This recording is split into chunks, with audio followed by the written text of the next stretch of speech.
গণতান্ত্রিক কঙ্গো প্রজাতন্ত্রে আবারও ভয়াবহ রূপ নিয়েছে ইবোলা ভাইরাসের প্রাদুর্ভাব।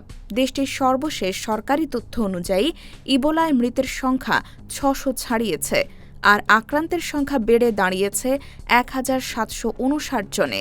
শুধু গত ২৪ ঘণ্টায় নতুন করে ৫১ জন আক্রান্ত এবং ২০ জনের মৃত্যু হয়েছে। সবচেয়ে বেশি ক্ষতিগ্রস্ত ইতুরি প্রদেশে পরিস্থিতি আরও জটিল হয়ে উঠেছে। বেতন ভাতা না পাওয়ার অভিযোগে স্বাস্থ্যকর্মীরা কর্মবিরতি শুরু করেছেন।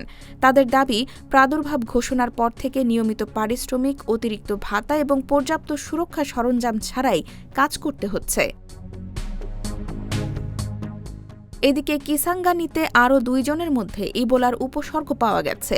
পরীক্ষায় সংক্রমণ নিশ্চিত হলে আক্রান্তের সংখ্যা আরও বাড়তে পারে। বিশেষজ্ঞরা এখন ইবোলার বান্ডিবুগীয় ধরন মোকাবেলায় পরীক্ষামূলক চিকিৎসা কার্যক্রম শুরু করেছেন। তবে এই ধরনের বিরুদ্ধে এখনও অনুমোদিত কোনো টিকা নেই, যা পরিস্থিতিকে আরও উদ্বেগজনক করে তুলেছে। বিশ্ব স্বাস্থ্য সংস্থা আগেই এই প্রাদুর্ভাবকে আন্তর্জাতিক উদ্বেগের জনস্বাস্থ্য জরুরি অবস্থা ঘোষণা করেছে। দ্রুত চিকিৎসা, নজরদারি এবং আন্তর্জাতিক সহযোগিতা বাড়ানো না গেলে সংকট আরও গভীর হওয়ার আশঙ্কা রয়েছে। সাপ্তাহিক বাংলা গ্যাজেট নিউজ ডেস্ক।